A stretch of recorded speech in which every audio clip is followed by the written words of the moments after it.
man. Remember when I said about the guest next week? Not tonight, but next week. Next week. I've been really on some let go, let God type shit, bro. Like lately, for the past like month. And I'm not forcing nothing. I'm talking about in all aspects of my life. I'm not forcing nothing. Just sitting back, and if it comes to me like, oh, I act on it immediately. I'm like, yo, Most High show me, you know, the path. You know what I'm saying? Usually I be trying to like force stuff a little bit. You know, like, all right, it's time for me to do this. It's time for me to do that. And the last two guests was like a part of that, where it's kind of I was just sitting back, like, let's do this. Like, you know, because it came to me just while I wasn't thinking about the podcast or anything like that. And then after last week, we completed that episode. Yeah. Usually I go into kind of like this anxiety, like frantic mode of like, okay, like what we gonna do next? Cause I wasn't thinking of nothing. I was like, I'm just chill. And then I get a call. Right. Like, oh, there it is. It's right on cue. As always, let go, let God. That's what we doing. We just go with the flow. I just laughed like, I see you, dog. I see you, big dog. You got me. Like, why was I tripping? I know better. Cool things are going to happen when you let go and just, you know, just sit back and ride, man. Yeah. Just fall back and ride, man. We got a visionary with us tonight in the legendary Dugout. Visionary creative Tmoore. What's good? In the building. Yes, sir. Coming up, Tmoore. Clap it up, pour it up. Pour it up. You know what I'm saying? Yeah, let me get some. Let me get shit out of the cup. Yes, sir. Yo. You hear that? You good line. To the good line. How you feeling? Man, I'm good, man. Hey, look, I'm just happy the little things that seen on IGDM. You hear me? Like, he saw this shit. He seen it. You know, they ain't got the option where like on the iPhone where we can't see red. Yeah, you know what I'm saying? So I said, I'm gonna know for a fact that they seen it. Click unread. Like, no, I saw you saw that. Yeah. No, we responded immediately. Immediately. Yep, let's do it. Nah, you did, bro. Like, let's do this shit. The power of Instagram. Flat out. Hey, social media is definitely powerful. You gotta just use that shit. Right. Tool. Gotta tool it up. I call it my toolie. Yeah. Like, you know what I'm saying? Like, I don't have the right resources too. The right people. I don't let it consume. I don't let it consume me in the wrong path. Yeah. You know what I'm saying? Like, yeah, maximize that thing. Yeah, I'm not arguing with people online all day. Oh no, bro, I'm not arguing with nobody. I don't even argue with myself. I'm like, you don't want that white T-shirt. I'm like, yes you do. And I get it, so that be it. I'm fucking arguing. Telling you all shit about yourself. Yeah. Flat out. Really, like how? Just go to your Explorer page. For real. And what I'm gonna do this weekend? I never checked my Explorer page. Go. It's gonna tell you want to watch basketball and eat. That's scary. You was gonna do that already. True. But scary. Yeah, it is. That AI knows that. It's all numbers, baby. Men lie, women lie. Man, ain't no, it don't make no sense. You be searching something on Google and you have on Instagram and it be right there. Yep. You be like, bro, stop playing. Or you can go to the restaurant. Bro, I went to somebody's website just to look for an anime rug, bro. Instagram. Just like, what the anime or rugs. It was the same. Both. It was the same brand, like right there. Yeah. Like, Like, bro, do not go to Wayfair. You search for something on Wayfair, you're going to go to your Facebook, your Instagram, your Twitter, goddamn whatever game you playing on your phone that ain't ad-free, like all that shit going to pop up. Furniture. Man. Try to get you to buy every futon from her. I be searching all Vegas. Private browsers. You hear me? I be like, I don't want nobody popping up with nothing. I search, bro. I'm good. Incognito, nigga. Real talk. For real. Fuck y'all. So how have you been? I ask this now all the time because it's normal. During the pandemic, like how you been, like just during mentally, physically, family, everybody good? Yeah, I mean, man, I've been going crazy. I've been running it up. I've been going bananas, bro, like in good and bad. Like losing my mind in certain weekends, depending on if things work out, and then you know what I'm saying, enjoying the hell out of life. You know what I'm saying? Because it's like the pressure is kind of like down right now. You know what I'm saying? Like it's like you got a little bit of like leeway. Mm-hmm. You know what I'm saying? Because you can't do as much. Mm-hmm. So I'm gonna be 100, bro. I've been taking this opportunity not to just do business. Because when I first, bro, I'm telling you, like, come March, April, man, I'm telling you, I was like, man, I gotta get stuff done. I gotta work. But man, I'm gonna tell you this. April, I was like, okay, I need to slow down. Actually, just take this time to actually just chill. And actually take this time to enjoy the people I've been kind of dismissing because I just been so consumed with work. Mm-hmm. You know what I'm saying? So, bro, I'm gonna be honest, man. I done made some big decisions. You know what I'm saying? Just within the last couple months, because this downtime has been needed. You know what I'm saying? Because literally, you got a little bit, like I said, you got the leeway of like, you know, you really can't do much during this time. Right. So, you know, my boy Curtis Bradley always tell me, he's like, don't do shit just to remain relevant. Mm-hmm. You know what I'm saying? Do still stuff to be like actually impactful. Mm-hmm. You know what I'm saying? And at first, I ain't be 1,000, bro. March and April, I'm just like, I gotta do something to make sure my name's still out there. Right, right. Man, May, June, I was dormant. I'm like, let me just chill. Show the day to day. But other than that, bro, I ain't gonna flex for nobody. I'm gonna keep it 1,000. I'm struggling right now. You hear me? Like, let me just be 100. I wonder why we feel that way to remain relevant, like from like the creative side of things. Yeah. Because I feel the exact same way too. Even before the pandemic, it was just kind of like, yo, just gotta keep going, man. Like, But it's a wave. Like we all know. Like we seen people. Like what Kanye said, "Don't leave while you hot." That's how May screwed up. It's like it's that fear of like, all right, I'm here now. Like I gotta do what I did. Yeah. But you got, like you said, it's your spot though. It's yours. Like even if you move, nobody's coming into your spot if you set your shit right. And especially got your own lane. Exactly. You know what I'm saying? Yeah. Now if you out here being a goofy with the rest of these niggas, as soon as whatever you stop doing, you're gonna blend in with the rest of these niggas. I agree 100%, bro. But it's like you gotta keep your momentum. But momentum don't just mean doing shit just to do it. Right. You know what I'm saying? Momentum being like, all right, bro, I gotta be better than my last event. Yeah. You know what I'm saying? I gotta be better than my last project. I gotta be better than my last podcast. You know what I'm saying? My track, my apparel, my merch line. But all you know, you know what I'm saying? And like, bro, I'm telling you, I run my own race every time because niggas can't compete. Like, right. You can't compete with me because like you know it's my race, nigga. Right. It's my race. You're not even in this. And that's what I'm saying. When you start competing with other niggas, like you're automatically losing. You're already losing. Yeah. Like, what are you competing for? Bro, I've been saying it 100 times, bro. You can't compare your chapter 1 to somebody else's chapter 7. Nope. You can't, bro. Like, y'all could be doing the same thing, but it don't matter because you don't know exactly what they done had. Like, I literally felt guilty to, like, falling into, like, man, like, such and such been doing this, and this. Come to find out, you know, unfortunately, they had a family member pass, left them, like, $100K. Right. You know what I'm saying? So they been... Now it look like hard work. They geared up, you know what I'm saying? So it's like, yeah, they started with the mud, but then they had this advancement.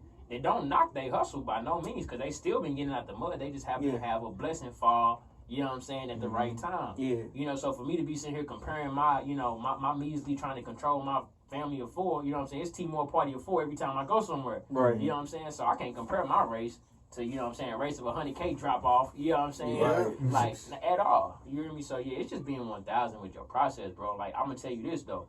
Your process ain't going to always look like your promise, ever. Nope. Gotta adjust, man. Yeah, because I love the process, man. You know where I'm going. I love the game. I love the hustle.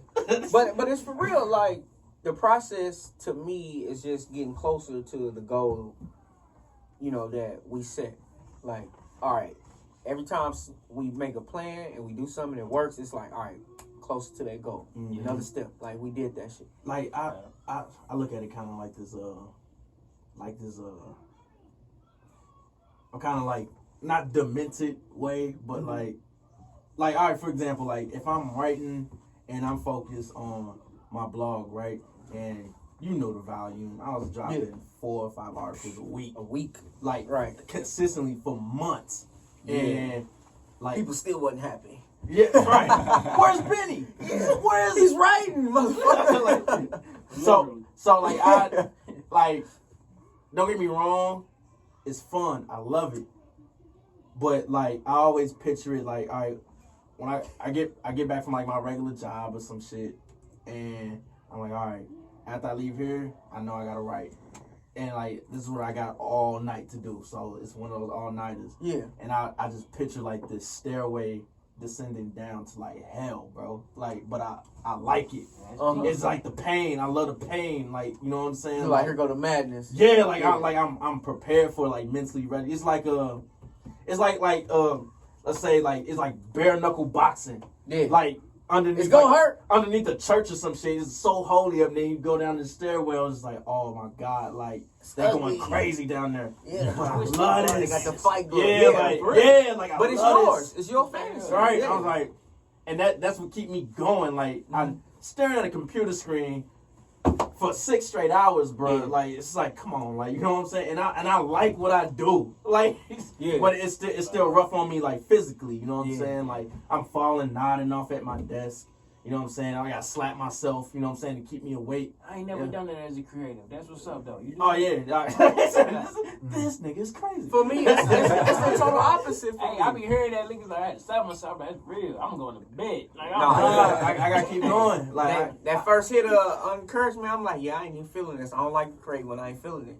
So it's done. No, I be feeling it. It's just my body's just telling me. Like, okay. And that's bad. I don't want nobody to do that shit. Like, yo, your body telling you go to sleep, please. Oh, no, like, you know what I'm saying? I done had that voice all night, so you gotta have Take that it motherfucker. from me. Go to sleep, Because I know for me, if I leave it incomplete, it's gonna be incomplete for another week. Yeah. You know what I'm saying? That's real. At least you know yourself, though. Yeah, like, so if I was like, yo, I just gotta knock it out. Let me get these last few paragraphs out, and then I just press save. That's it. Yeah. Just go to bed. You know what I'm saying? And I'll deal with the rest tomorrow. Like, button it up, present it to people and stuff like that. But yeah, like that process part, man, is I love, like, it's like boxing my favorite sport, so I love seeing them train. I love it, and it's hell. It's hell for them.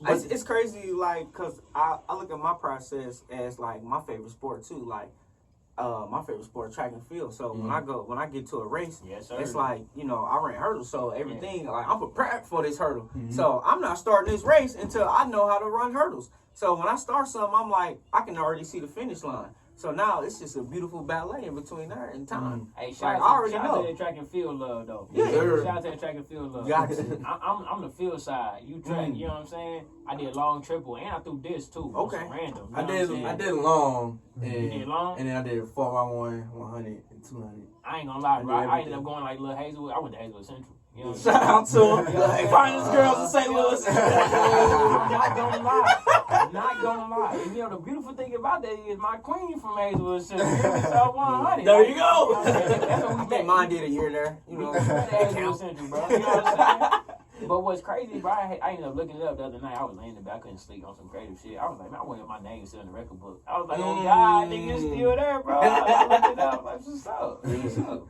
yeah.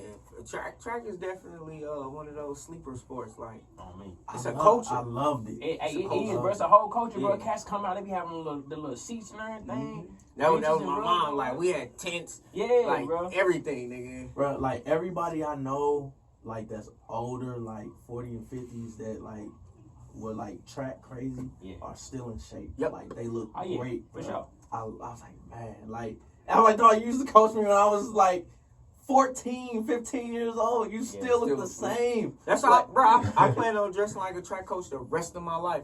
And they still in the game. They still in it. They be coaching and shit till they like that. And they right. They still be right. That sounds wild, but that is true. Like they will dead ass like nigga. It be like a track picture at the funeral, like. For real. You know what I'm saying? Like, For real. holding their medals and shit. You be like, that's what's up, bro. You take this serious. Hey, track or die, nigga. I ain't gonna lie. I loved it, dog, because like they had to persuade me to do it because I was playing, like I was doing football, baseball, basketball. I was on the main sports, right? And then football coach. Came around. Our football coach was also a track coach too. Pull me up, Sam. I ain't gonna lie, I heard the little thing in their hair. Like, I ain't even see you for a second. Man, I should have got the big bottle. He like, they seen me on the field, and he was like, yo, you need to track. Like, track? All I kept thinking about was shorts. I'm like, nah, fam, I'm not going out like That's that. the first thing. And then, I was shallow with it. Once I seen all the girls, I was like, oh. Yeah. Oh! You said, I didn't put that Speedo on, big bro. I got this. Size 34. Yeah. Hey, I'm not gonna lie. As a former track coach, you tell every nigga you see that, oh, you should run track. Hey, that's Not going. I ain't taking nothing from you on the field. You know, niggas probably. No, because I was speedy. Yeah. So like, but of course I ain't gonna do shit in basketball, bro. Like, you know what I'm saying? I'm not gonna do shit. Yeah. And I didn't want to play running back because of my height. You know what I'm saying? I'm the perfect height for running back. Yeah. But I'm a receiver. I got hands. Yeah. And I play safety. You know what I'm saying? So like nah. Yeah, like most short black dudes be like, I got hands though. So yeah. Like, and I'm fast receiver, coach. And he's like, I know you got hands, but you short, bro. Like, you know what I'm saying? Like, you go with like a 6'2" nigga with hands and footwork, you're done with it. Yeah, he play a corner, it's over. Like, Mm-hmm. you know what I'm saying? He's like, just do track. I'm telling you, just do it. Yep. And I came out there, of course, I was trash. But once we started doing, like, we had... Hey, real quick, bro, I salute you for admitting that. That's real. Hey, shit, I was terrible. Like, because, like, I didn't know technique and anything like that. I kept fucking up in the blocks. I mean, like, it took me a while to get the blocks down. Man, I can tell you, bro, sophomore year, bro, I prepared to try out. So I tried out for football, right? Mm-hmm. So they had already started. I was a little bit behind. I was coming from other little program. Mm-hmm. Seeing they get hit, I was like, shit, I'm good, bro. Turned around, bro, and they headed back. They're like, hey, T, where you going? I said, I'm going to the locker room, bro. This is not for me. I'm good. And for real, I was doing photography at the time. I said, I'm just going to go ahead and I'll be out here to shoot y'all, though.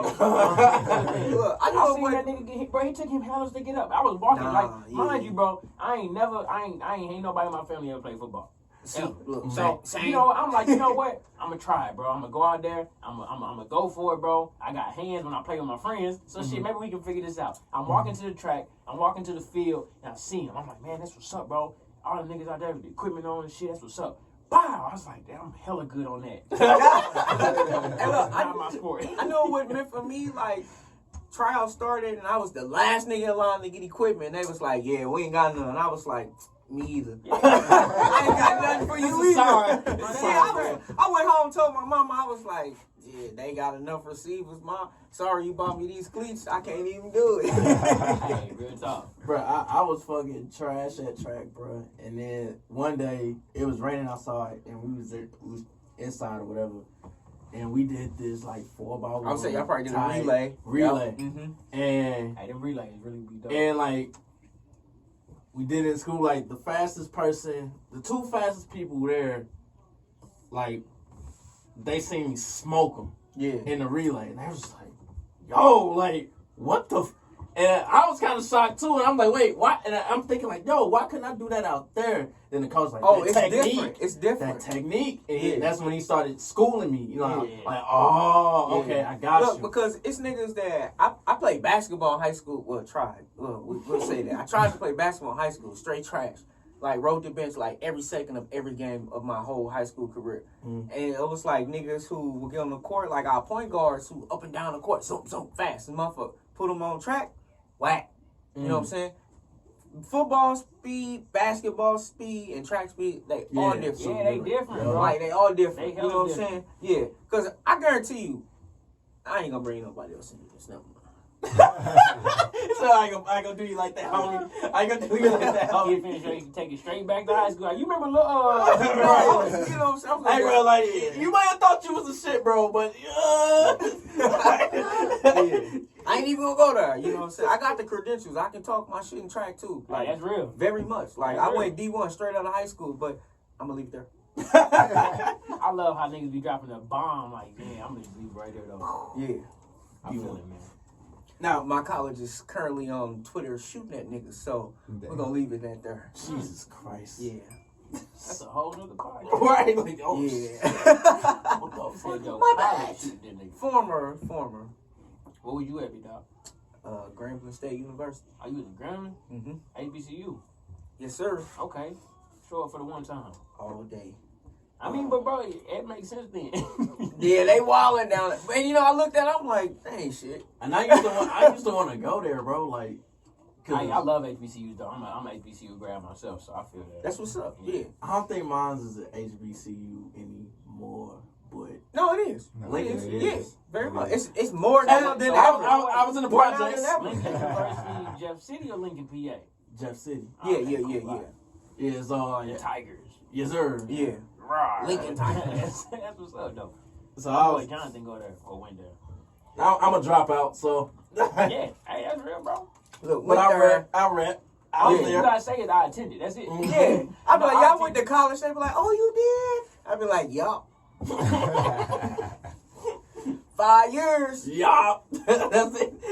Like, what you got your degree in? I say, whoa. Look, too much dip on you. I said, you ain't listening. I said, I went to college. I went to college. I was there. Yeah. I was there. I'm an exit master. You know what I'm saying? Like, what'd you do? Left. I ain't gonna lie, bro. Like, I ain't go to Harris Stowe. I went to Harris Stowe. That's where I graduated from. So I went like fall 10. Mm-hmm. I went like 3 weeks into the semester, like 2 or 3 weeks into the semester. Only at an HBC. HBC. Like, 2 weeks later, I was like, yeah, I'm good. Yep. Now, mind you, ain't nobody in my family ever went to college. Like, you know what I'm saying? So I just left. I was like, I'm good. I did most. I moved to Atlanta with my brother. I was there for maybe about a month. I was I'm just going to go to Morehouse or go to Georgia State or something like that. Maybe Clark.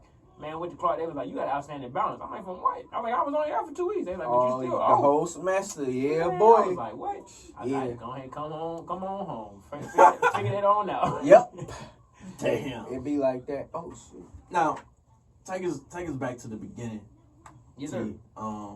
Like your background, where you from, how'd you grow up? Man, as call me when you leave. My fault, man. The queen was texting. She like, call me when you leave, bro. But yeah, man, you know, I'm straight from the loop, bro. I'm a 314 native, bro, born and raised. You know what I'm saying? I got a whole bunch of down south in me. You know what I'm saying? So Martin, Tennessee, so everything with a TH sound like an F.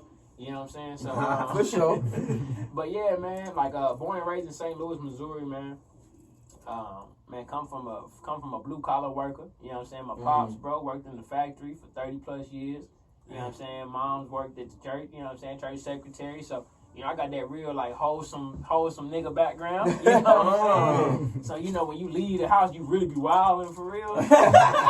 Finally. It's like the preacher's kid, you be like, man, thank God mom and dad is out of my face. But yeah, man, you know, bro, come from amazing parents, though, bro. You know what I'm saying? That's I gotta be 100, you know, like, my dad, you know, I'm kind of like you when it comes to talking to my pops, bro. My pops, he went to high school too. You know what I'm saying? Mm. But you know, he finished short, bro. He popped out of there like 9th, 10th grade, bro. You know what I'm saying? Just got in the workforce. I would say start working. You know what I'm saying? He just started working, bro. So you know, my pop's like 60 plus years young. You know what I'm saying? So he hopped in the workforce, bro. That's all he knew. You know what I'm saying? His brother was a street nigga. You know what I'm saying? So he was just like, hey man, I'm gonna just figure it out. Yeah. So and, you know, stay and my safe. mom, yeah, straight up, bro. And my mom, man, you know, she, you know, came from a very, you know, like very much so southern traditional background. You know what I'm saying? So she went off to do like a junior college type of thing. Okay. So, you know, she had a little bit of education in her space, but she was really just kind of diehard to the church. You know what I'm saying? So she worked like AT&T when it was Southwestern Bell. You know what I'm saying? Remember those days? You know what I'm saying? So remember she those did days? everything. So yeah, man, I come from an amazing family, bro. That I think just has a diverse group of niggas in it. You know what I'm saying? I'm the youngest of like 6 siblings. You know what I'm saying? Okay. So all of them done some crazy shit that I done had to learn from, so I ain't had to bump my head without going. way. Yeah, I would say without having to do it. Yeah, without having to do it. But man, my dad's a photographer though. Oh, you know what I'm saying? So like he picked up the hustle. Yeah, like 40 years ago. Damn. So when he started his hustle, like when he started working the 9 to 5 at the factory, not his 5 to 9 was the photography game. Yeah. Okay. So bro, that's where I learned all of the stuff from. So I started with photography, bro, and that was in high school. So man, after photography, bro, it moved to like video. Yeah. And then I'm like, all right, cool. So I had to start adding some design to the video side. And before you know it, bro, I was literally starting to do like my own shoots. I was working on like doing like, you know, senior pictures in high school stuff. Yeah. But then after that, bro, I kind of picked it up, kept it moving when I got to school, did the college thing for a little bit. Then I was like, yeah, this ain't for me. So I dropped out. And that's what I was talking about earlier. I'm like, shit, I ain't know if you had to have withdrawal papers and all that. You know what I'm saying? Transfer. Like, who knew about that? Yeah. You know what I'm saying? Not so, man, finished that, bro, moved to the A, thought I was grown, had $1,500. That $1,500 was gone like for 30 days. Moved right back to the Lou. Yep. I was working, bro. And then I was like, man, let me just, I low-key wasn't landing no jobs. I was working in Foot Locker for like the last, for 2 to 3 years, just consistently, you know what I'm saying, in and out. I was like, man, like, I'm not figuring nothing out, bro. I'm going to go ahead and go back to school. Went to school, bro, fall 2011, and just got my head in the game. Okay. I was like, all right, man, let's go ahead and just figure the school thing out. Did the school thing, bro. Graduated 2016. In between that process, you know what I'm saying, from 2011 to 2016, man, you know, I had pledged. I became a member of Alpha Fraternity Incorporated, Alpha Eta chapter. Shout You know out, what I'm that's saying? what's up. So did the fraternity thing. I'm like, cool, that's one thing off the list. Like, I was just exploring life, bro. You know what I'm saying? I was just doing anything and everything I wanted to put my mind to. And then after that, bro, now mind you, the whole time, bro, I've been hustling the whole time. So I've been doing photo, video, design, branding. The You got a whole time. network now. I done had a whole Yeah. network. And I'm going to be 100, man. Like, I paid my way through college. You know what I'm saying? And That's what's up. I mean that not only just financially, like from a standpoint, like I'm having to like figure out how to like get classes paid for. Yeah. Pay But like, dues. nigga, I'm paying cats to get the work done so I can keep hustling. Earn your You know what I'm stripes. saying? So like, I'm literally, man, I remember this chick named her name was Christy, bro.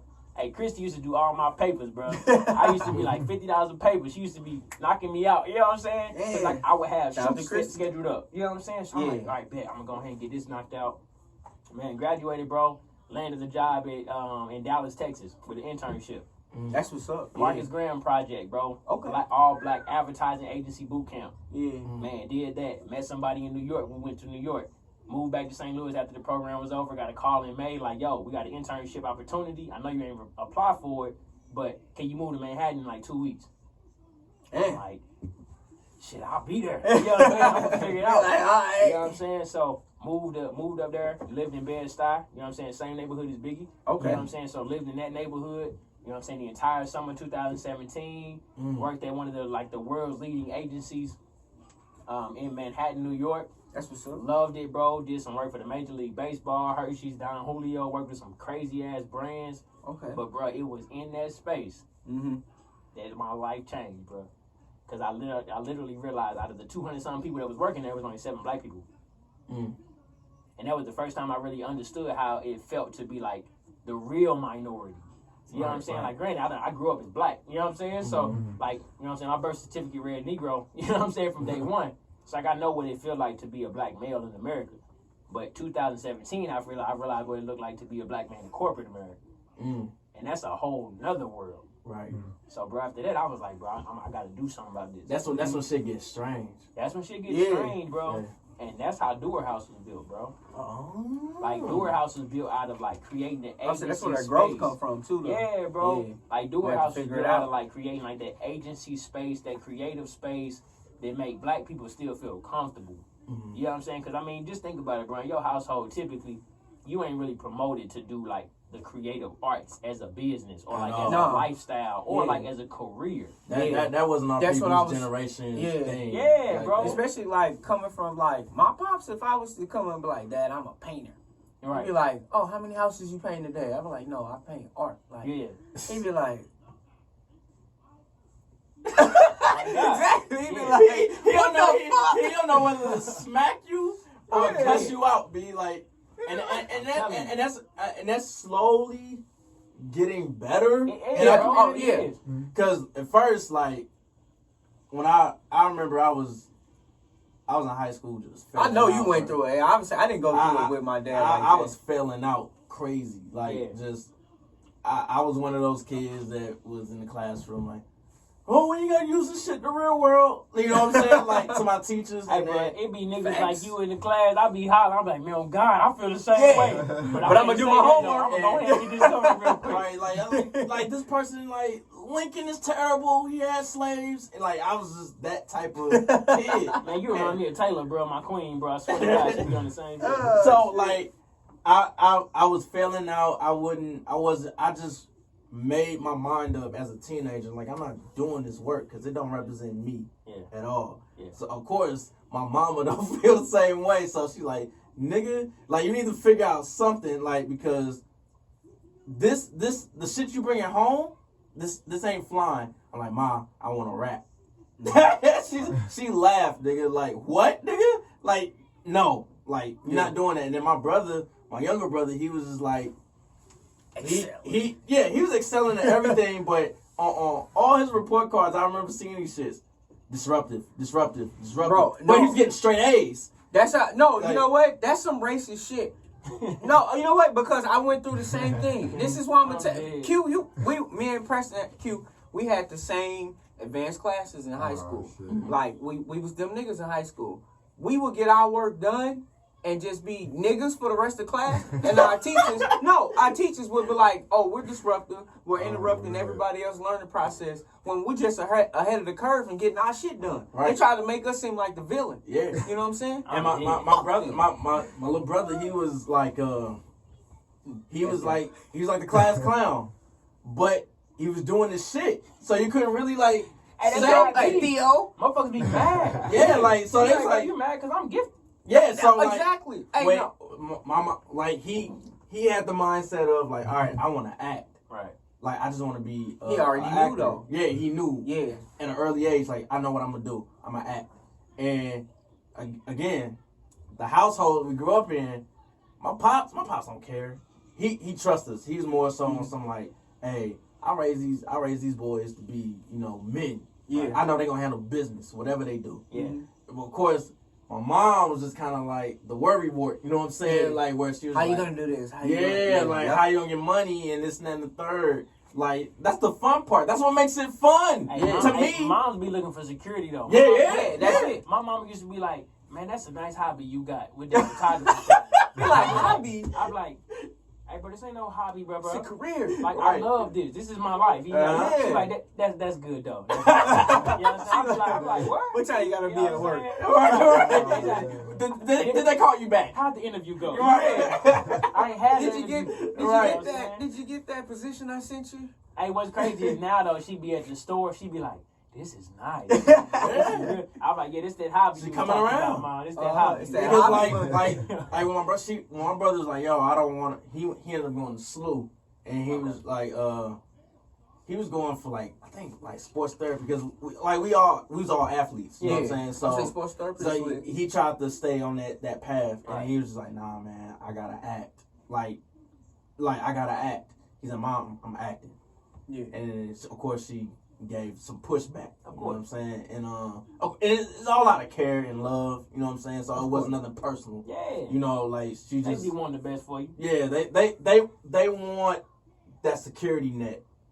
You know what I'm saying? They want you to not make the mistakes that they feel like they made. And have a better life than they had. You know what I'm saying? It's always that. Now and she was just like, I can't believe like that he just threw away that major and like it's not third. And I'm thinking in my mind, I'm just like, man, you just gotta trust him, man. He sees something that we don't see. Like just let him do him. Like you know what I'm saying?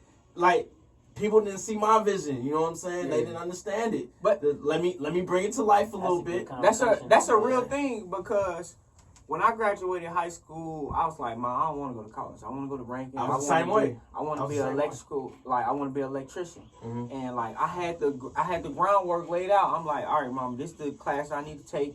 I already know these people. They can put me in these places. They know they hire straight from Rankin graduates. Like all I got to do is put this 6 months in and get to the finish line. You know what I'm saying? I can do that. I'm smart and I work with my hands.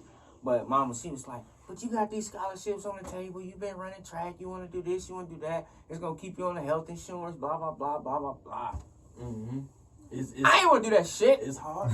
It's crazy. I beat all these niggas already. That's right. I don't want to run against these niggas for another 2 years. Like, hey, I'm dead.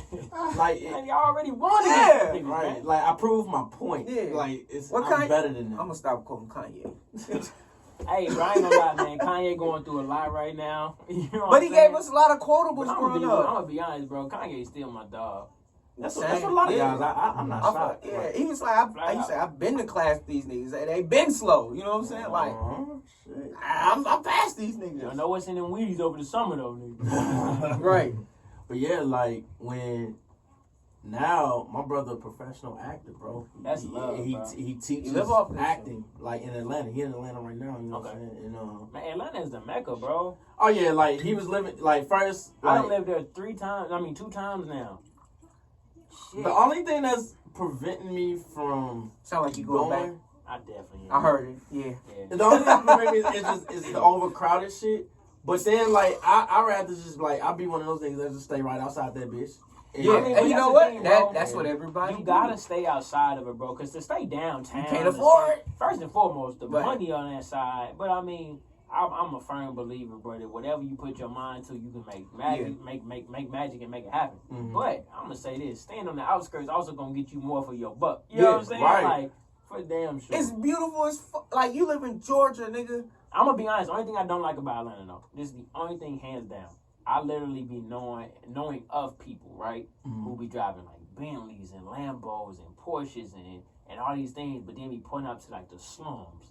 Oh, yep. And you be like, bro, you gonna stunt with your whip and then live in a place where you gotta like can't go to sleep for real? Yep. I'm good on that. Like I'd rather drive a beater and live comfortably. Yeah. Bro, hell yeah. Like you sue. Like bro, I drive a Cadillac right now, bro. I'm an old school today. I die. Like I'm pretty sure I could make a note, but I'm good. Yeah. I can take cash, bro. I'm good. Yeah. Like Smart. I just came from a Lincoln, bro, 2002. I'm good. I just riding, bro, cruising. They be like, bro, I thought it was a senior citizen in this car. No, sir, bro. It's a citizen, my brother. Right. That's me. That's me, nigga. Bro, just me, bro. So, like, did your pops, was he the main source that, like, fueled your creativity, or did your mom do some stuff, like, as far as, like, music or anything like now, that? I'm gonna be 100, bro. What's crazy is, you know, I can't knock my pops from his creativity because photography is a creative craft. So he taught, like, I feel like he introduced me to the game, right? He introduced me to the fact that this camera, you can do a couple of things like this, and you can actually make a check. Right. That was it. He had the traditional side of it. You gotta think, man, when he started, bro, it was film, and you was waiting for 2 to 3 weeks to see what your pictures look like. Right. Now, you know what I'm saying? It's phones, it's digital cameras, like it's everything. Like you know exactly what you're getting right now. You can print it at the crib if you really want to. But at this point, how many people you know from your friend circle who printing out their pictures? Yeah. I'll wait. You know what I'm saying? Because like I know for a fact that out of none of the people you around, you really waiting on that. It's the people who taking the business side of it, like and printing out their work for galleries and exhibits.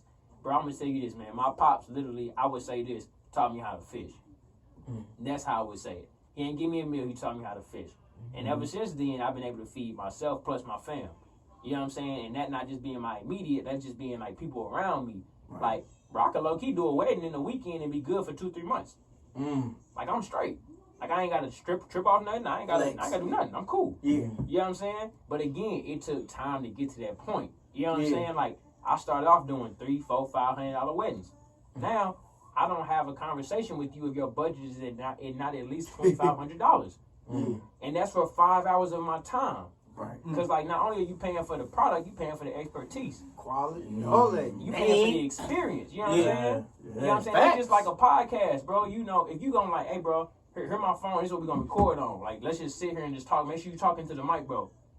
You like, bro, hey, bro, I'm gonna respect you because you just starting. But, like, also, I'm at a mic with headphones on now. It's a whole different experience. So I feel like when people hire me as Tmoore, like you get an experience. So even if I don't touch my camera, you still gonna pay me because it's an experience I'm gonna provide you. Yeah. That you ain't gonna never have to look back and think twice. Yeah. So for real, bro, I think my pop introduced me to the grind. But I think that the world and just traveling, bro, and being in different places introduced me to like my value. Yeah, I would say it sounds like he really installed like your work. Oh, bro, absolutely, man. I think the thing up. about my pops is this, bro. Like, I think it's so crazy, bro. Like, I had a misconception like 4 or 5 years ago. I've been in therapy for like the last 3 months, right? So I got a physical, like an actual therapist, like a licensed therapist that I see weekly. You know what I'm saying? And he teaches me how to just write out my feelings. He teaches me how to like really think through processing of like, okay, bro, how does this shit make you really feel? Because there's so many times you like, man, I'm pissed as fuck about this. Yeah. And that's it. Yeah. It ain't really like, hey, bro, I'm pissed because this actually triggered this thought. Yeah. Or this is what I experienced when I was younger, bro, and I haven't actually dealt with this part yet. So this still bothers me.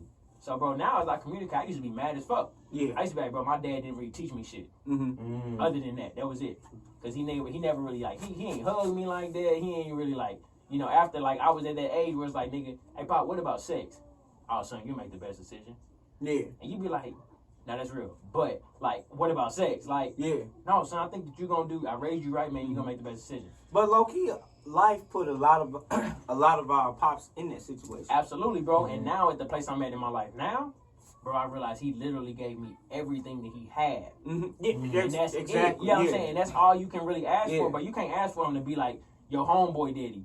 You know what I'm saying? Because, like, he ain't your homeboy daddy. Like, you don't know what his experiences are. So now, at 28 years old now, bro, I ask questions like, man, how was your relationship with your father? Cause like everything that you learn, cause that's all you gonna be able to give me, bro. Yeah. I can't ask you for like, you know what I'm saying, this Bill Cosby, Huxtable family type of vibe. Right. Yeah. Man, shout out to Bill Cosby. But I'm saying, like, you can't, you know what I'm saying? You can't ask that man to give you this TV type of life. Like, he could only give me what he gave me, bro. So now I look at it and I value his life story and his challenges because, bro, everything he taught me, I realized he maxed out what he knew. Yeah. And I'm telling you, bro, it's changed my whole entire perception, bro. Like, I won't say I had the most amazing relationship with my dad, but I had the 110% respect for my pops, though. That's real. That's real because you know, growing up, I had to realize the same thing with my pops. Like, I'm like, all right, I'm asking questions that he don't know. How you know what I'm saying? How he supposed to teach me something he don't know? Yeah. And I'm like, all right, Dad, thank you for, you know, giving me the best of what you were, you know, presented with. And then I look at what he was presented with, and I'm like, damn, like, I'm surprised you ended up with this much to give me. Straight up. You know what I'm saying? So it's like, for me, at the end, it all been like a grateful game. Like, bro. Right. Let me be grateful for what I did get. Yeah, I'm more than grateful, what bro. Cause my nigga, he could have been 6 feet under before I was even born. Oh, you know big what I'm saying? facts. Like, or you know, I could have lost him. I could have lost him early. But bro, I'm telling you, like, that's the thing that has now. I'm actually happy I started doing what I was doing. You know what I'm saying? Like seeking therapy or seeking just like assistance on like how to handle life. Goddamn. Because bro, like now that I have a son. Like, that changes everything for me. Like, I tell that man I love him more than anything. You know what I'm saying? I'll tell him that 100 times a day. He probably be like, at one, like, man, like, nigga, stop saying it. You know what I'm saying? But I'm telling you, bro, like, now, like, I see how the reciprocation of me, like, telling him I love him. You see the telling difference me, already. You know what I'm saying? Like, and not just, like, punishing him, but teaching him. Yeah. You know what I'm saying? 'Cause I think a lot of men, bro, we just be like, you know, stop being weak, quit crying. You know what I'm saying? But it's like, okay, that's cool. You know what I'm saying? You can joke with Where's the lesson? But you got to be able to say, like, bro, I'm telling you to stop crying because this specific thing that you crying about, this is going to be some things harder in life. You know what I'm saying? And people, they be on me like, man, he only won. I'll be like, yeah, but, like, this is when it starts, bro. Right. Like, not granted, you know, when he fall, I'll be like. You raising a black man. I'm raising a black man, bro. Cause you got to keep that consistency. Where, Yeah. like now your son is just kind of like, all right, like my dad has always done it this way. Absolutely. So bro. it means something. Like it must be important if he's been instilling this in me since I can recollect it. You know what I'm saying? So like that's the important part, man. It's like that consistency of just like, yo, like, hey, like you crying now, but like. This is what I went through. This is what your grandfather went through. Yeah. Like this. Nigga be like, man, back in my day, nigga, I used to fuck. Like, for real. Like, man, shut up, man. Yes. Now, so like, do you remember like your first like camera? Bro, I do. Only reason I remember it is a picture of it, because my dad was a photographer. You know what I'm saying? Yeah, I'm saying shit. You got everything documented. Capture the pictures, bro. Like, that's crazy, man. My daughter, bro, you know what I'm saying? I have a chosen one, bro. And I always describe it as a chosen one because, like, I don't really like the whole, like, stepdaughter thing. You know what I'm saying? So, my queen and I, you know what I'm saying, soon to be fiance and soon to be wife, hopefully by the close of this year. You know what I'm saying? So, like, I took her daughter into my life, bro, like, and I chose her, because, like, I mean, at the end of the day, I had a choice. You know what I'm saying? Like, I could have just been like, hey, you know, that's flat out, like, you good, you solid, you are an amazing woman, but I'm good on the kid part. Yeah. But, bro, like, it's a package deal. For real, what I'm saying? Yeah. So, like, bro, that says a lot about you. Oh, man, I'm telling you, bro, like, I just realized how important the gift of a child is, bro. You know what I'm saying? Plus, they had no say in coming here. You know what I'm saying? So it's only right. You know what I'm saying? It's only right. I don't feel obligated. I feel like it's an amazing responsibility. You know what I'm saying? It's a gift to be able to raise a child. It's a privilege. For real. It's a privilege, bro. Absolutely. Yeah. So, bro, as I look at her, I'm like, yo, man, like, it's got to be me showing you how important it is for you. Like, just showing you how valuable your life is. You know what I'm saying? Yeah.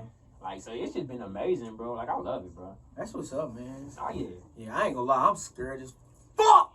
Hey, bro, 100, bro. So I'm be honest.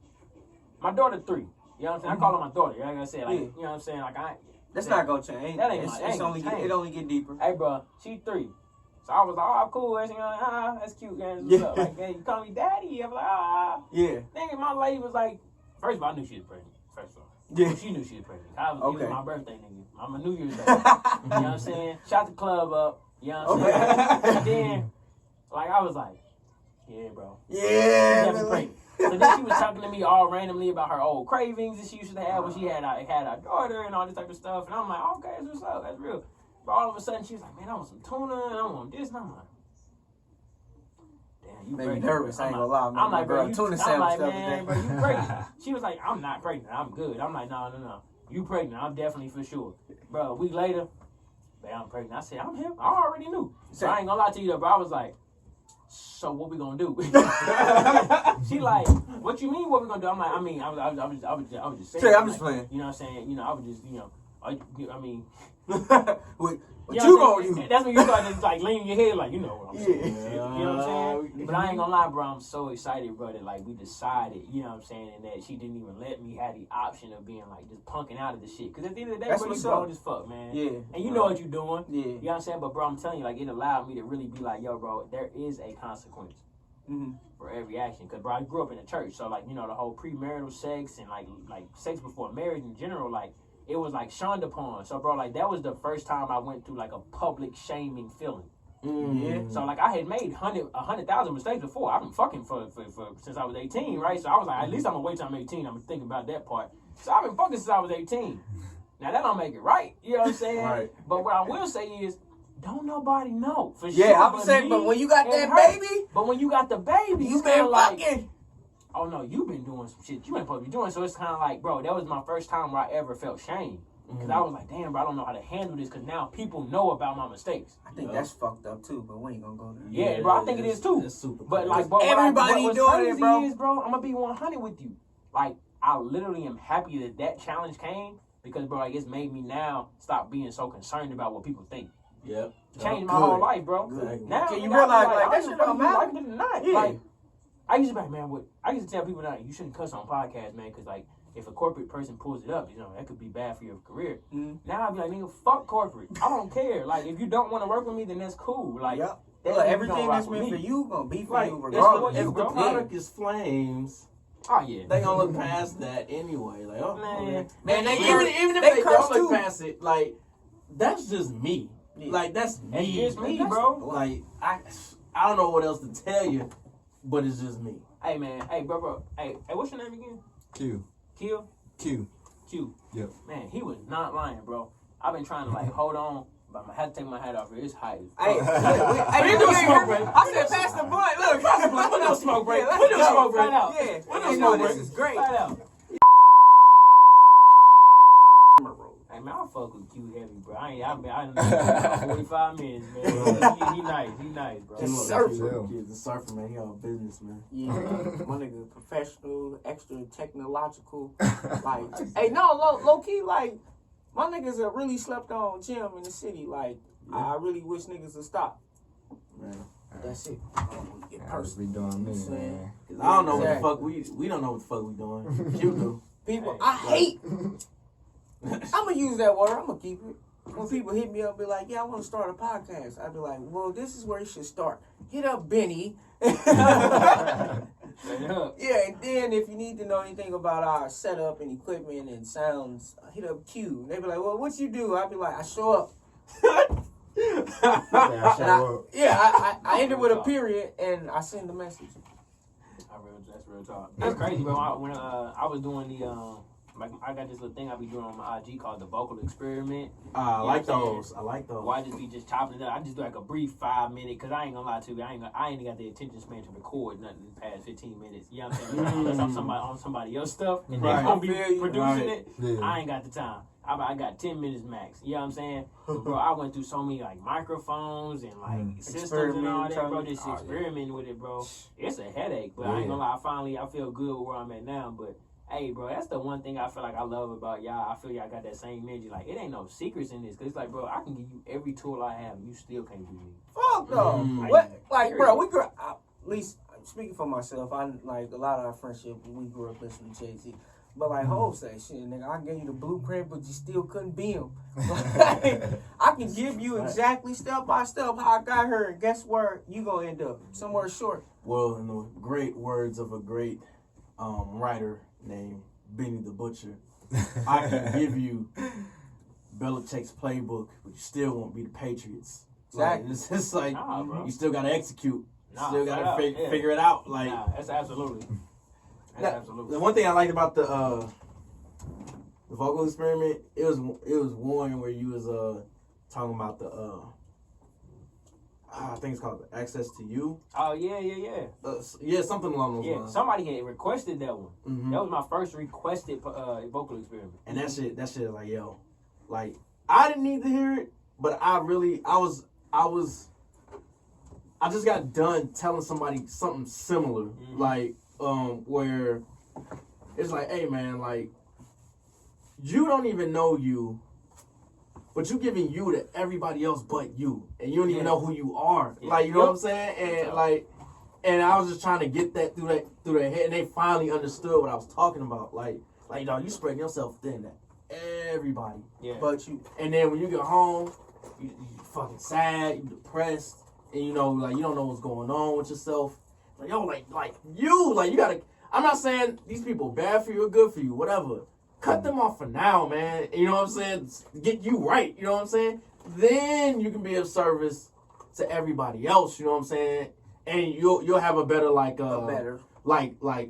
judgment, like where you be like, all right, I know you here for bullshit, but you ain't. You know what I'm saying? You can filter through it. Yeah, like that's real. When you don't know yourself, it's kind of hard for you to filter through all that. You know what I'm saying? You cloud it. You know what I'm saying? It's like driving through fog. You know what I'm saying? You don't know what's going on. That's the reality of the process too. Like, you know, like, so, like, luckily, I'm pretty sure everybody in this room been on the plane before. You know what I'm saying? But it's just like how they tell you, like, you gotta put your mask on before you even help your kids. You know what I'm saying? And you be like, man, wait a minute, I'm supposed to give it to my kids first. But like, it's the concept that, like, you gotta be all the way okay to literally be able to help somebody. Right. Yeah. So like, I be calling it now, bro. Like, if one of my homeboys or just like, you know, somebody just my family just texts me or whatever, they know when I respond with like the hazards, like I be sending like the little hazards, you know what I'm saying? I literally will respond with my hazard, like with the little hazards, like an emoji or whatever. Because, bro, I literally live like a hazard lifestyle. And people be like, bro, what that mean? And I be like, bro, you know, you driving on the road, like if you put your hazards on, it's mean like you're supposed to approach that car with caution. You know what I'm saying? Like, you don't know what's going on. It could be a flat tire, it could be some engine knocking. You don't know what's going on inside that car, but you know for a fact that you either need to get the fuck over or you need to approach it slow. You know what I'm saying? Or go around. And, bro, I feel like that's how I be living, bro. Like, I be living with my hazards on 24/7 because I be telling cats, like, hey, bro, I actually don't have it for you this week. But, like, I low-key, like, today, bro, you got to reschedule this for tomorrow. And I don't have no problem with canceling this shit either. You know what I'm saying? Like, it could be like, hey, bro, I got a meeting tonight. Hey, bro, I ain't going to tell you 10 minutes before. But at the same time, like, hey, bro, today just not a good day for me. You know what I'm saying? So I'd rather be able to give you the best of me. So let me just let you know, let's just try to reschedule this thing. You know what I'm saying? Like, because you gotta be 100, bro. I would say that's honesty, though. You know what I'm saying? Because I'm telling you, bro, especially when you got, like, a family or you got people who depending on you, you'll give your whole self to the world and then come home and give 0 to the crib. And I think that's a whole, man, it's crazy. I'm going to send you out a little link that my boy sent me the other day because, dog, it was like a little, I think it was Nikki Giovanni. And she said, like, she was talking about it. She was talking about the fact that you'll give your everything to somebody you don't know, but you'll give nothing to the people who love you and that you love. Yeah, because when some people come home, they don't eat. You know what I'm saying? And then yeah, for real. There. That's why I stopped. I had stopped saying, like, the cliche thing of, like, man, I'm doing this for my daughter. You know what I'm saying? I'm doing this for my daughter. I'm like, nah, I'm doing it for me. Yeah. Like, that's just the reality. Wait, you got a daughter? Yeah. Oh, straight up, my nigga. Man, what's up with this parenthood squad? You didn't even say I that. was gonna say something early when you didn't even say that, bro. But that's wild because my pops always taught me take her home first. Yeah, you do, bro. You know what I'm saying? Like, it all depends on like the angle that you kind of approach the situation from. I hate to bring it to like The Godfather again for the 30th episode where he was just like, "Hey, do you spend time with your family?" And he's like, "Yes, Godfather." Good, because you're not a real man until you spend time with your family. Just like even Kendrick Lamar said, he said a real nigga ain't say. He said a real nigga's a nigga that take care of his motherfucking family. Bro. You know what I'm saying? But yeah, like I used to say that all the time. Like, man, like, dog, I'm out here for my daughter, bro. Like, I got a mouth to feed, bro. And but then I looked at it one night, man, and I was just like, I didn't like saying it because it was kind of like I was giving an excuse of not spending time with her. So it was just like, all right, I get what you're saying. You know, like, I can respect that. You know, I'm like, all right, hey, I'm about to go do this podcast for. I'm here, maybe 5-6 hours.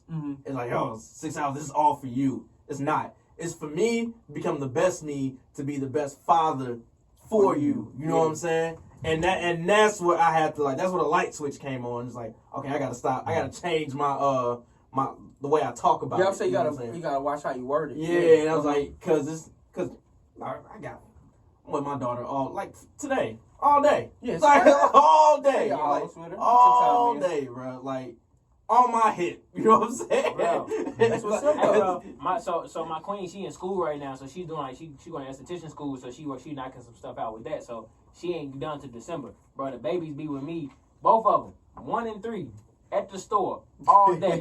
Like I wake up, I'm like nigga I'm doing dad hair. Like I'm doing hair, I'm brushing little man teeth. I'm like making sure stuff is good. You know what I'm saying? So like it's like daddy duty from like 8 in the morning to like 8 at night, and you know what I'm saying, coming home, and the queen, she tired, she exhausted from a day. Right. So like, but it's the thing about balance, you know what I'm saying? You gotta really be able to like figure it out. You know what I'm saying? Bro, at the store, it's barrettes, styling gel, you know what I'm saying, combs, and then Lunchables on deck. Yeah. Because it's like But sometimes I don't have time to go do that. You're able, that's what I'm saying, but you're able to do that. Like, Yeah, you bro. know you capable of that workload. Oh, man, some people can't because, like, some people, like for me, like, I get off work, like, I go to work, I bust my ass. You know what I'm saying? But when I get off work, I know I'm going straight into boyfriend duty. And I know what that consists of. Like, all right, I got to do this, and this. You know what I'm saying? I signed up for this. Yeah. You know what I'm saying? I already knew this is what I was capable of. So this is the workload I'm bringing to the table. Like, everybody ain't capable of,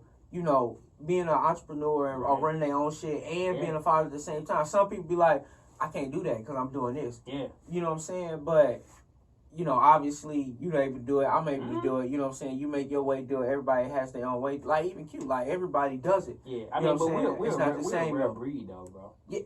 Yeah, that's... I ain't gonna lie, we a rare breed, because I ain't gonna lie, I talk to niggas who ain't got half a shit on they plate as I do, and I be like, bro, what you mean you can't do it? Yeah, that's what I'm saying. You be So, like, what? I don't want to separate myself. I'm so glad you brought that. That sounds like giving them separating. excuses, though. And, hey, Exactly. I ain't even put him in the category of an excuse. I'm putting him in the category we ain't got nothing to talk about. Yep.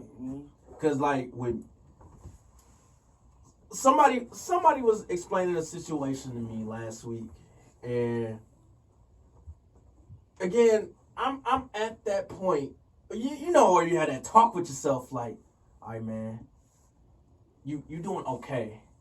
So I don't know why you're celebrating. I don't know why, you know, like that kind of like you're not doing enough. And someone brought like this situation to me. It had nothing to do with me at all. They was just asking for my opinion. And I was like, bro, I'm gonna tell you straight up, man. Like, I ain't trying to hear no excuses, bro. Yeah. Like I'm gonna tell you, like, I'm not one of those people who lean on effort. Like, it get to a point where it's just like, yeah, they putting in the effort, bro. But like, where's like the execution, bro? Like, effort should be the expectation. That's my mindset. Can you repeat that for me one time? Like, I want to make sure that people hear that. Effort should be the expectation. Yes, so sir. so say for example, I want to go to the NFL. Effort alone ain't gonna get me to the league, my nigga. Flat out. I gotta execute. Yeah, like I gotta execute. So I'm tired of the bare minimum. The bar is in hell right now, bro. You're supposed to go to practice. Yeah, like the That's shit, what I'm saying. I'm not congratulating anybody on doing what the fuck they supposed to do. I'm over that, bro. Yeah. I've been over that, dog. That's just like even my best friends. Like they be like, "Oh, hey, I took my daughter to the doctor today." And be like, "All right." Nigga, you supposed to. It's your fucking daughter. Right. You know what I'm saying? Or whatever. You know what I'm saying? Granted, my friends who do have daughters or children in their life, they great fathers. You know what I'm saying? I don't have that problem. Because the thing about effort can be disguised as enough. Yeah. And like I'm tired of niggas disguising effort as enough. It's just like no, it ain't they be enough, trying bro. to make it seem like enough is like I'm the shit at this. Like, Yeah. If you want to be exceptional at anything, you think beyond the checklist. Yeah. So like, oh, I did this. Okay, cool. You're supposed to do that. You're supposed to make that look effortless. But damn, you detailed the whip. Damn, bro, you went that far. Yeah. You know what I'm saying? It surprised me, intrigued me. You know what I'm saying? Like that's the thing. Like It's the stuff that you do outside of the norm. Yeah, like, stuff that you do outside. I tell all my homegirls, you know, they go through their relationship problems and shit like that all the time. Like, yo, I'm doing X, Y, and Z, this and that and the third. I'm like, well, who cares? Like, you know what I'm saying? Like, oh, I do this for him. Cooking, cleaning, that all that shit to me as a man, I don't care. Where are you taking my mind at, bro? Mm-hmm. Like, what am I learning from you? Yeah. Like, yeah, sexual stuff. Hey, bro, Cooking, I'm cleaning. gonna be 100. When Cool. it comes to the sexual stuff, I'll be like, yo, bro, that's dead to me. Like, No, I don't care no more. Anybody, like, bro, my grandfather, like, he old school. You know what I'm saying? But he always say, everything is pink on the inside. It don't matter. You know what I'm saying? Like, you can do that, bro, but it's way more than sex. You know what I'm saying? Like you said, bro, it's growth and stimulation in other places. Right. That really take the relationships to the next level. Because, bro, what happens if something happens physically where you're not even able to have sex? Right. Like, then what? Right. What's you left? or her. You know what I'm saying? Yeah. What's left? Like, that stuff's so surface level, bro. So, like, my queen and I, bro, we'll go sprints. You know what I'm saying? We're just like, yo, like, let's just focus on our mind this week. Mind traveling. You know what I'm saying? Let's just focus on our mind. Let's discuss conversation. Let's intrigue ourselves from that standpoint. You know what I'm saying? Is there something that you're working on that I can actually help you use my skill sets to help you with? Like, and bro, she called me on my shit all the time. Like, you know, babe, like, I feel like, you know, you've been saying this, and this, but like, I feel like you actually ain't done shit to do it. So you bitching and crying about the fact that it ain't happened, but like, you ain't done nothing to make it happen. And I mean, yeah, it be burning at the time. You be like, man, I have been doing something. But then you be like, you gotta sit on it. Yeah, you gotta gotta sit on it, and bro. think. Like, and I'm telling you, bro, I think that really be where creatives, bro, would be going wrong. It'd be like, man, I did this, and this. But you like, bro, but did you go the extra mile? Like, you sent 2 emails today, bro. You could have sent 50. Like, did you really try your hardest? Yeah, bro, you sent 2 emails, but you didn't get a response. Send 50, I'm guaranteeing you get at least one. Like, push yourself, bro. Like, do more. Because, like, on, like, the creative side, too, and, like, I said this on our other podcast a month or 2 ago, like, where things, like, shifted for me was when I stopped talking like I was right and started listening like I was wrong. And that's when everything changed for me, I'm bro. really trying to get the most Like, drops on this episode. Right. I was like, hey, I heard that. I'm like, God, I ain't know we was dropping gems like that. I didn't prepare for that. Niggas know how I do, man. I'm a thinker. I'm an observer, bro. Like, that's what I do. Like, I to a fault. Like, where it's like sometimes I be over observing shit, and I be like, yo, man, I'm just paranoid. I'm tripping. You know what I'm saying? But other times, like, for example, like, if anybody was to everybody that's done something like wrong to me, I've caught it before they actually did whatever wrong to me. So, like, when it gets done, Explain that real quick. Okay. Real quick. All right. So, for example, like, somebody can have like a certain behavior for like months, right? Right. And I'll notice it, and I'll be like, "Yo, you lying." But I'm gonna let you have that for now. Oh, okay. You know what I'm saying? You hold grudges. No. You like, sure? no, I'm very sure. No, this, no. Do you forget shit? No. So you hold grudges? No. The reason why I don't forget, like, Okay. I'm not gonna hold it against you. Okay. But the person, don't be mad when I act accordingly what you've done. Facts. Okay, I give you that. You know what I'm my saying? queen just had that conversation. Because I'm the type of person, bro, if you screw me, I'm gonna let you have that. Yeah, Because I that's ain't really got time to be going back and forth about it. Because if you Exactly. want to do that, all good. I don't argue. But I'm all argued here's out. my thing. I feel like I had to look. She made me research. She like, well, look it up then, right? So I'm like, and grudges is holding on to anything that has happened in the past. Yeah. And making your actions accountable for that Moving in forward. response. Moving forward. That's a grudge. Yeah. I ain't gonna lie. I know, it's because I don't like the way the grudge sound. Cause I'm like, I don't hold no grudge. I want to be the nigga that know, bro. But Yeah. I'm gonna be 100. Like, I had to sit with it, and I was like, real talk, I do. Because if you cross me, best believe the next time you come, I'm coming with some precaution before it. Like, oh, I remember what you did. Look, last whether time. you call it a But grudge or not, me protecting my peace is me protecting my Boom. peace. Thank you. And I'm cool with that. If it's me protecting my peace, I'm cool with it. Only thing I say with my grudge that I don't do, I'm not gonna halt your opportunity.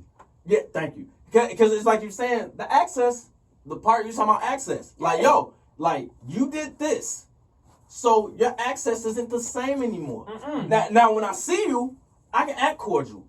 I can be a gentleman. I like all that. I'm not going, like, but that access, your pass has been revoked. Right. Like, you know what I'm saying? Like, I have to do it that way because, like, with me, it's just, I respect people on like their codes, principles, character. Right.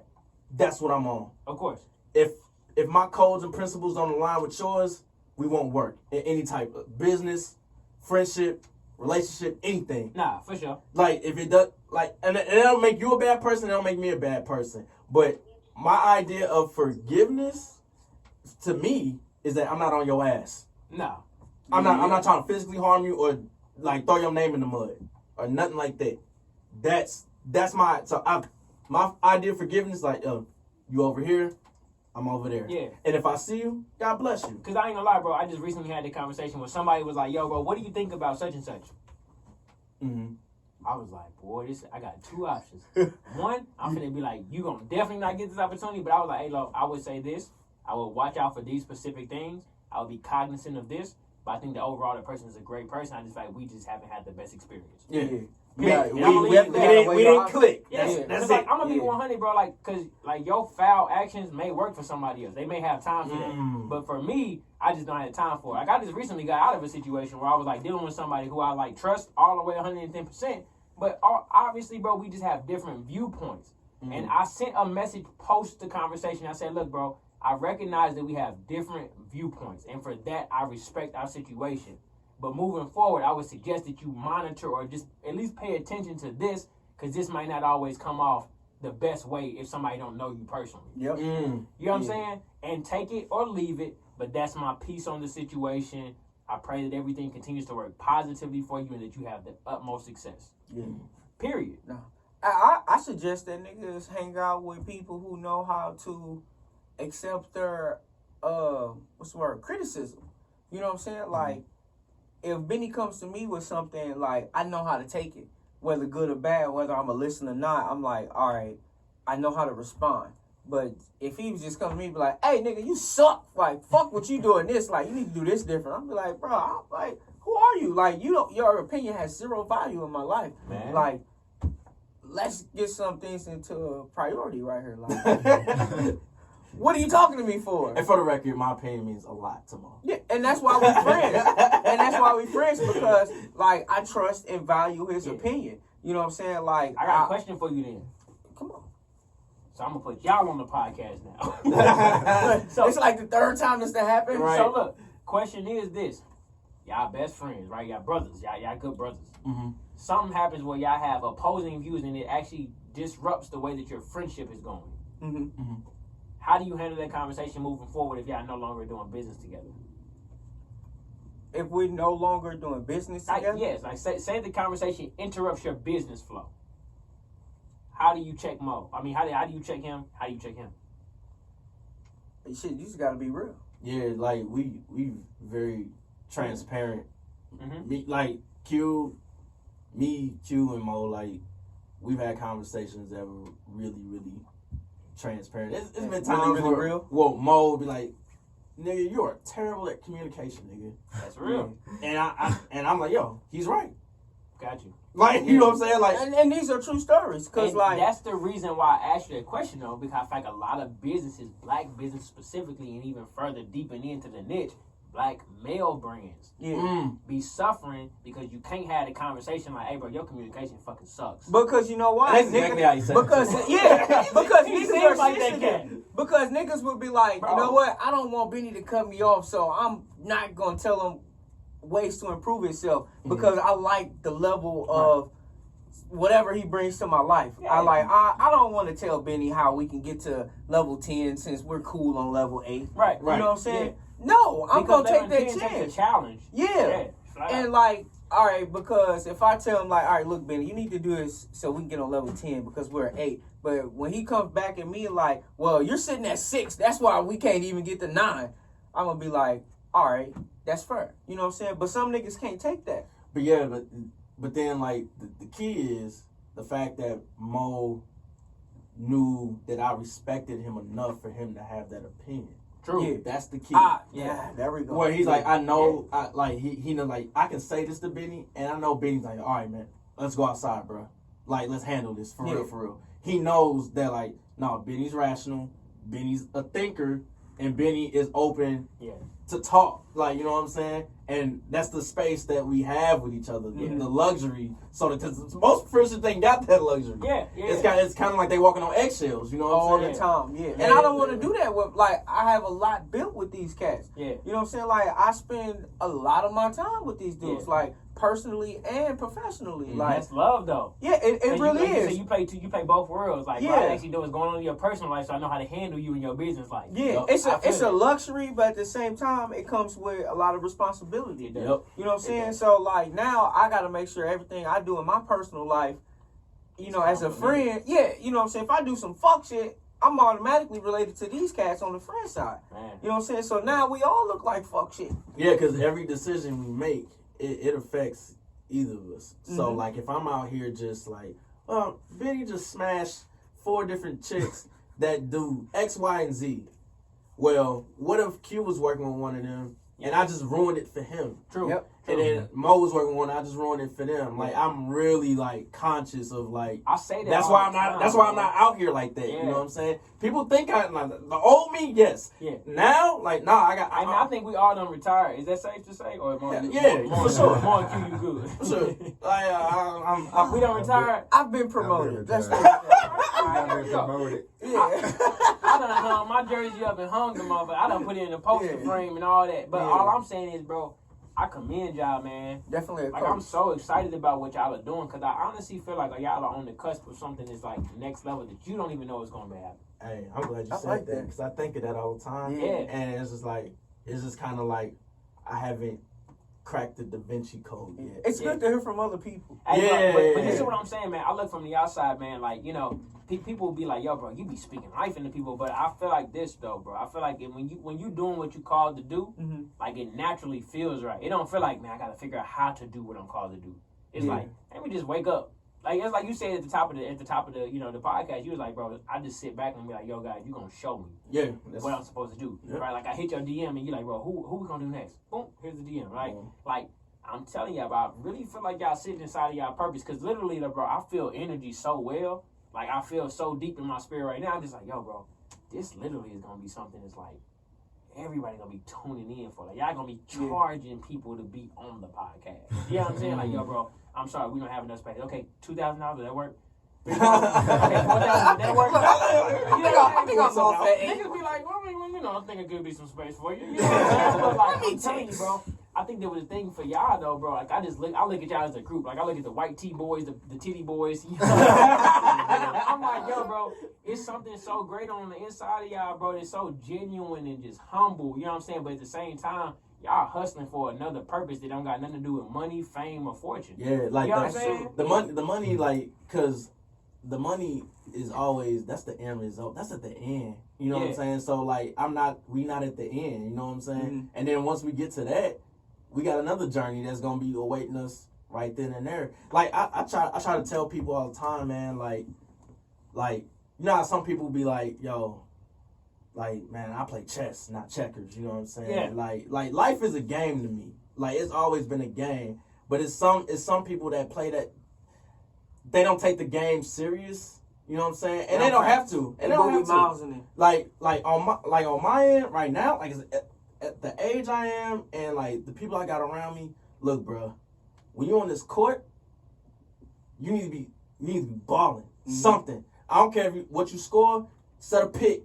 Do this, do that, something that impacts, that help the continuity flow right. Come on, Draymond Green. You know what I'm saying? Yeah, like utility players. Like I love players like that. Yeah. I hate Draymond Green, but I like Draymond Green. But no.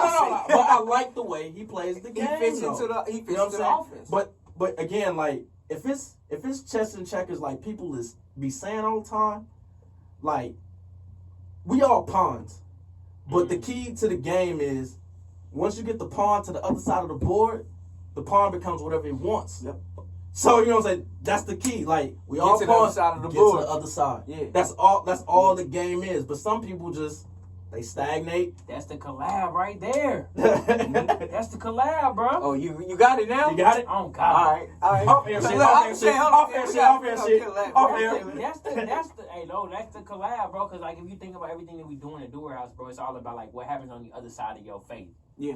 What happens on the other side is like your fear, your challenges, your hardships. Oh, Like, success. what and happens happiness. when you get to the other side? Like, Exactly. you get to choose your piece. Right, and you have to play the game. But you got to play the game, You gotta bro. play. Yep. Like, And the thing is multiple, it's endless possibilities. Not endless, because it's only a certain amount of pawns on your side. Right. But like, you got a certain amount of pawns that you can get to the other side to get to the point that you need to get to. And if you take an L, you take the L. Yeah. But Ain't also, no- a big part no of L's, bro. It's only lessons. Right. a big Apply part of pressure. winning in chess is being a visionary. Like, you gotta be able to see the moves being made before they made. Yes, bro. You know what I'm saying? Yeah. So and you got to think for the other nigga, low key. yeah, Yep. exactly. Like, all right, he gonna do this. So all right, let me swerve around. You a this, know what I'm basic saying? nigga. You gonna use the rook. Yeah. You know what I'm saying? All right, you gonna slide to the left. All right, All bet. right, I got You something think for your that. pawn moved 3 pieces, huh, boy? No, it moves one spot, my man. Yeah. Hey man, I want to talk about the what I got to know you for. When I first introduced you, that was St. Louis Fashion Week. Oh yeah, for Like, sure. How did take me back to like the vision of that and how that started Oh and yeah, everything. bro. So look, 2013. I had a team meeting. I had a group called Black Wolf, which is low key like the genesis of Doer House. But like I had this team called Black Wolf. I was at Harrisville State University, like 2013.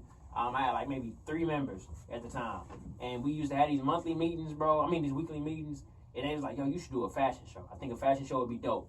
I'm like, I don't know the first thing about a fashion show, so I'm cool on that. And they was like, "No, seriously, I think it'd be really dope if you do this." They encouraged me to do it. So 2013, I started like putting in the research of like what it would look like to do a fashion show. So I started researching like New York Fashion Week, Gucci fashion shows, Louis Vuitton, you know what I'm saying, Prada, like all of like the high end brand shows. And I'm like, yo, bro, it'd be dope if we actually did that here. But the thing that I realized was there was no designers of color in any of those shows. Right, of course. That's the big thing. I'm like, yo, these shows are epic. Like, I mean, production, like, I'm a production dude, so lighting and audio and video and all these different angles and camera movements. I'm like, yo, this is dope. None of those designers were black. So I'm like, bro, I'm going to do a show designed for creators of color, specifically, because we don't never get a chance to have high-quality production for our content. Yeah. Like, people look at high content, quality, high quality, bro. If you're thinking about content, right, most content, people just feel like video or photo. That's what people believe is content. Yeah. Right. The thing is, there's a phone, right? There's phone, right? Because, like, you look at, like, what y'all are doing right now. You was like, yo, bro, I'm just using my phone. Now, mind you, after this podcast, this production partnership that we got now, Doer House and Polite COOLERY, which is going to be bomb. It's gonna, you know what I'm saying? It's going to be, like, yo, every project from here going to be fire. Even more fire. The context of the content been fire. But now the content of the context is gonna be epic. You know what I'm saying? So I see that equation. I personally feel like the reason that I started Sweet 7, which is what it started as, a 50-person fashion show. The first show we ever had was at 14th Street Artist Community down in Old North St. Louis. It is literally little bitty artist gallery. I mean the pot, like literally, like the back room was like about as big as this space for like 7 designers. Okay. You know what I'm saying? Right. So there's 7 designers Yeah. trying to figure out like how the hell to move around. They was literally working on the suitcases, not even racks, like suitcases. All the way up until like our last show, which transitioned over the last 7 years. Then last year was the first time we ever presented St. Louis Black Fashion Week. So it was like it took 6 years. It took 5 years to do just the actual fashion show. Then the 6th year it was let's do St. Louis Black Fashion Week. And produce a whole week of presentation that highlights African American designers. So then you gotta think about it, bro. It went from 56 people to 495.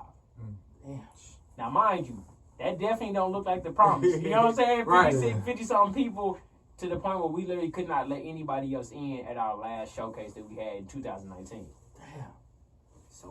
Sold out the event 72 hours before the show actually happened. You know what I'm saying? So y'all And knew. then, you know what I'm saying? They already knew what it was. But then even in between the process of 2013, really 2014 was the first actual show, to 2020, that 6-year gap, people have been introduced to Macy's and sat on Macy's showroom floor, due to our showcase, and have actually gone on to do bigger and better projects because of the fact that we presented the concept is going to produce and showcase Black designers. So, bro, literally, man, that concept came from like years of growth and then a little bit of vision. it was crazy, bro. Like having to stick with it, cause I ain't gonna lie, that first 50 joint kind of blew me. I was like, 50 people.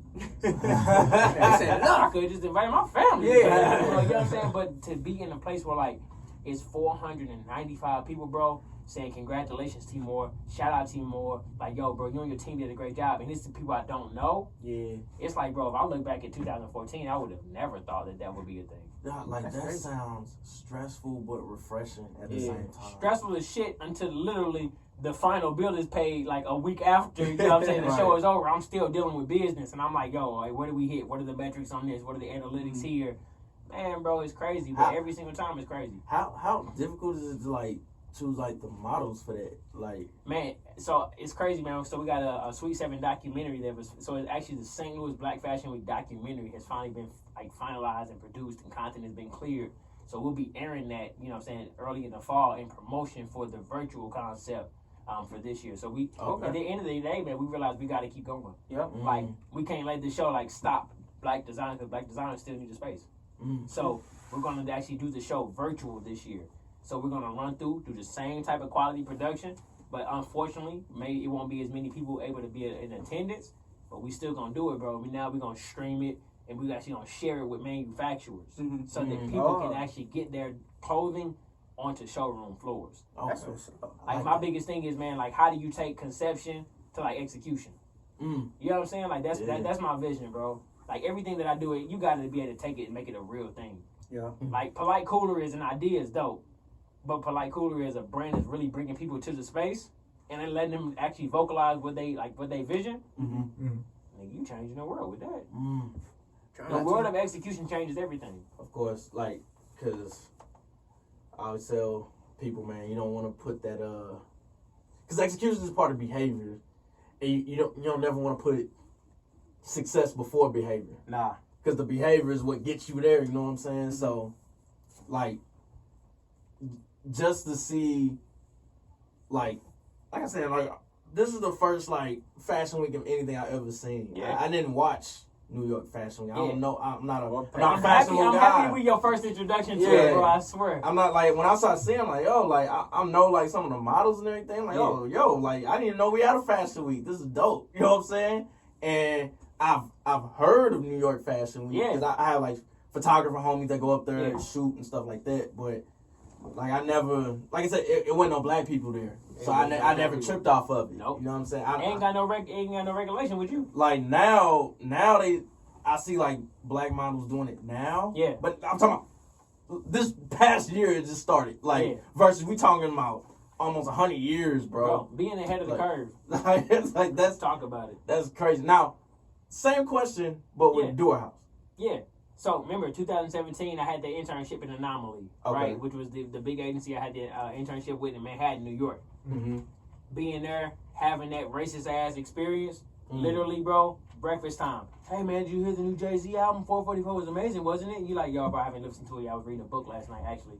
You know what I'm saying? Or like, yo, bro, like, what about LeBron? He scored hella points last night. Didn't watch basketball. I was watching soccer.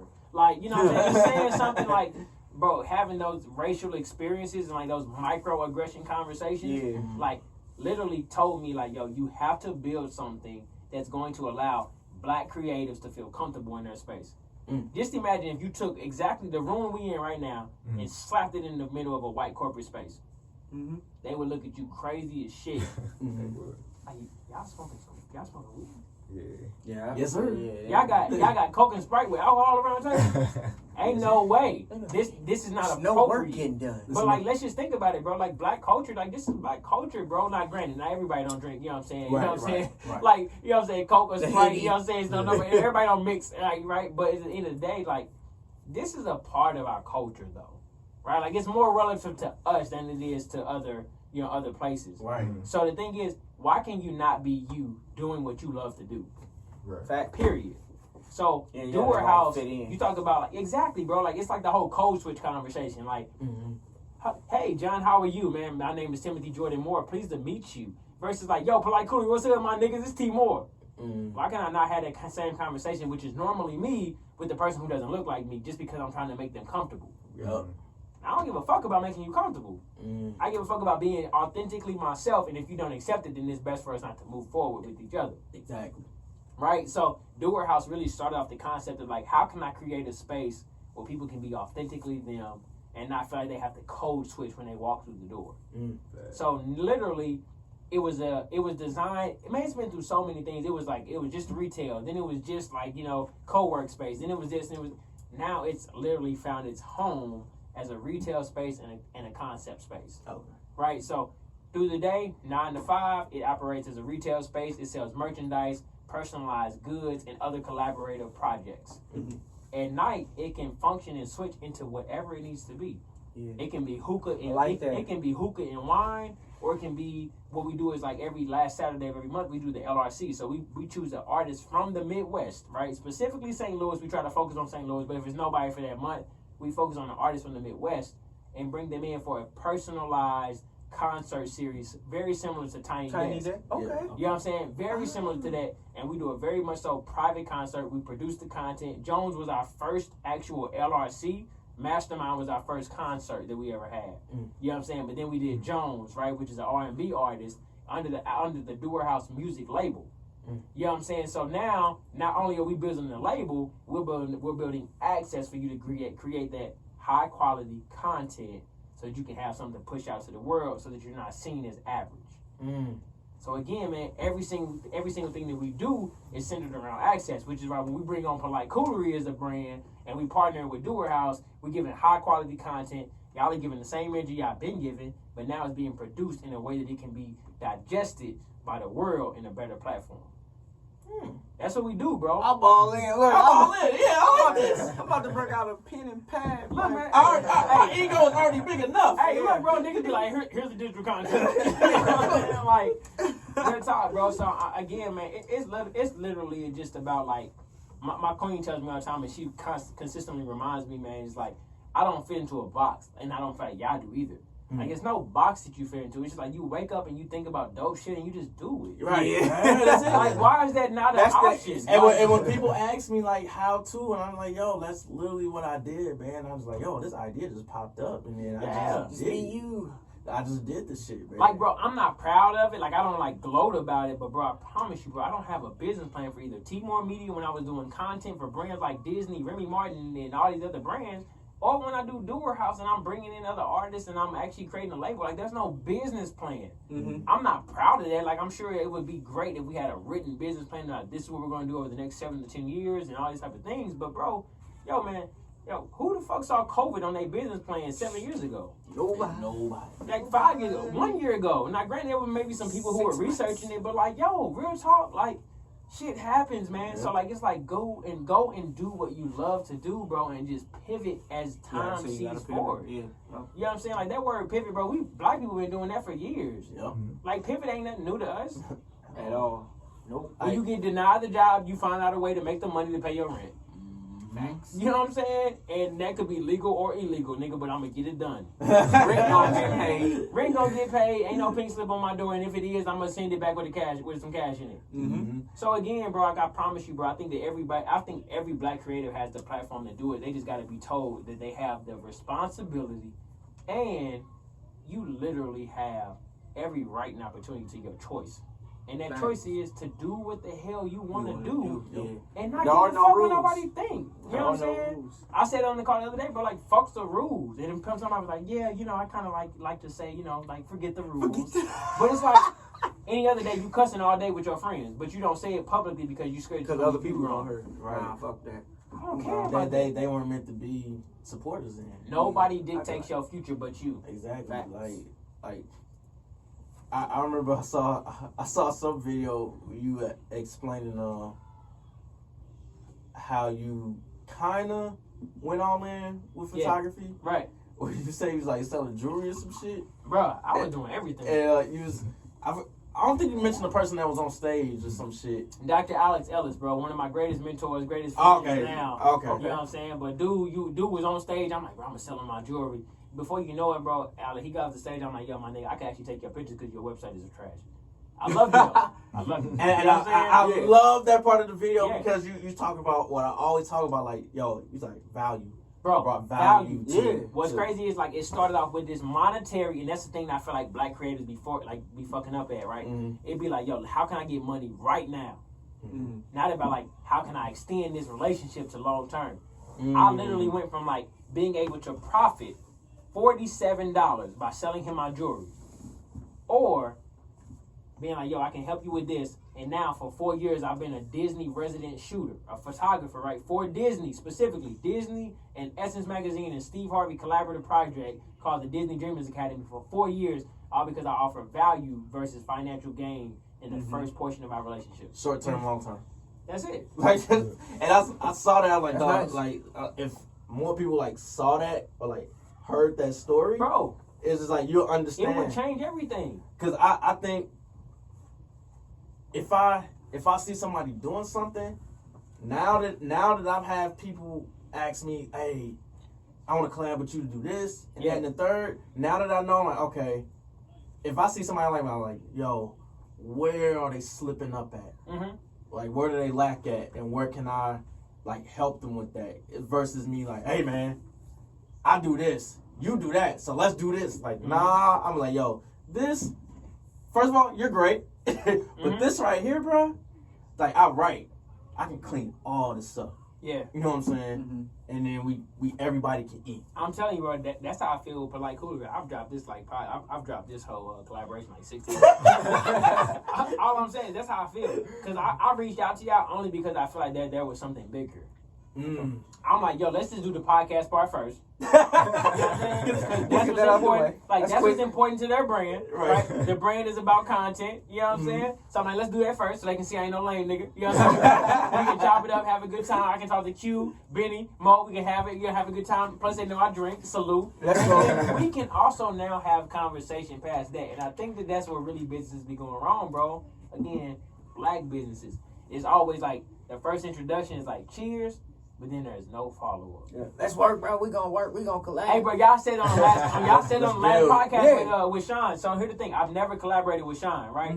Ever. You know what I'm saying? I've seen his work and I've watched it. I'm like, yo, bro, it would be dope if we did something. But I haven't reached out yet because I'm like, yo, I watched the fact that he's also on a journey where he's low key solo dolo, just moving right now. Yeah. Literally a collab don't change nothing for him. Yeah.